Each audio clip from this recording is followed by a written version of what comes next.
Ni? Ang problema niyan ay ganyan siya. So may time siyang magno-normal pa, oh. May time na ganyan ang display tapos magno-normal. So try na lang natin kung makuha pa sa repair. Kung one side lang ang sira nito, pwedeng magawa pa ito. Pero pag magkabilaan na yung sira nito, pwedeng magawa, pwedeng hindi. So yan yung display niya, oh. Oh, di ba normal, oh. Tapos gaganyan ulit. Tapos magno-normal ulit. Pero pag nag-normal siya ay clear naman, oh. Walang problema pag nag-normal siya. Yun. Sana one side lang. Ito yung model, 49 inches. Ito yung kanyang main board. Tapos yung backlight driver niya.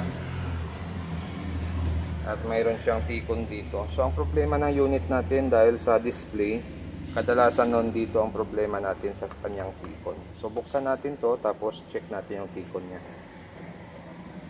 So ganyan yung T-con niya. Parang wala pang repair ito. Parang tayo pa lang yung unang bukas ng unit na ito. So maaring magawa pa natin or try na lang natin. So dito makikita natin dito kung saan banda yung kanyang clock signal. So ito, kita ba yung clock signal? So nakatapat siya dito sa side na ito. Pag LG panel talaga madalas dyan yung mga clock signal natin nakatapat. So dito siya banda nakatapat. Pagdating dito sa kabila niyan, dito din siya banda. At kung bago lang kayo sa aking channel, huwag kalimutan mag-subscribe. So maaring sa ganong problema niya, pwedeng isang side lang ang may sira doon. Try mo na lang natin kung saan siya. So actual tayo, magte-tape tayo. Kasi sa supply, hindi na naman natin kailangan sukatin yung supply niyan. Dahil mapapansin nyo naman, may time siyang normal, may time na hindi.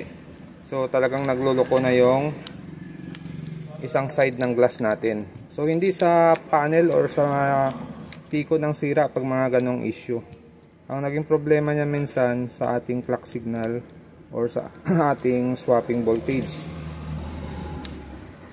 So ito, ang ginawa natin ay nag-tape tayo dito ng 15 pin.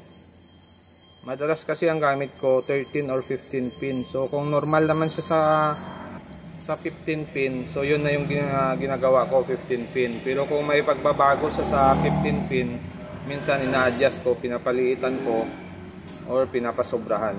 So sa 15 pin muna tayo, try natin dito kung magno-normal yung ating unit. Yan. So nag-display na siya, nag-backlight na siya.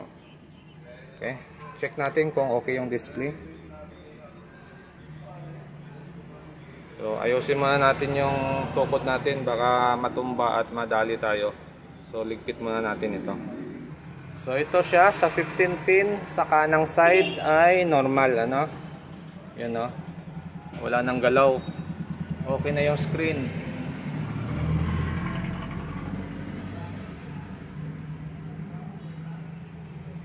Wala ring guwit na naiwan. So sa mga ganito, paswertihan talaga pag normal lahat siya, walang pagbago, walang magaspang, normal na normal yung screen. So swerte pag mga ganon. Ano, okay siya, no? So itong side na to may problema. Bali itong side na to ay buo pa, wala pa tayong binago dito. Pero dito 15 pin ang binlock natin dito. Okay na siya.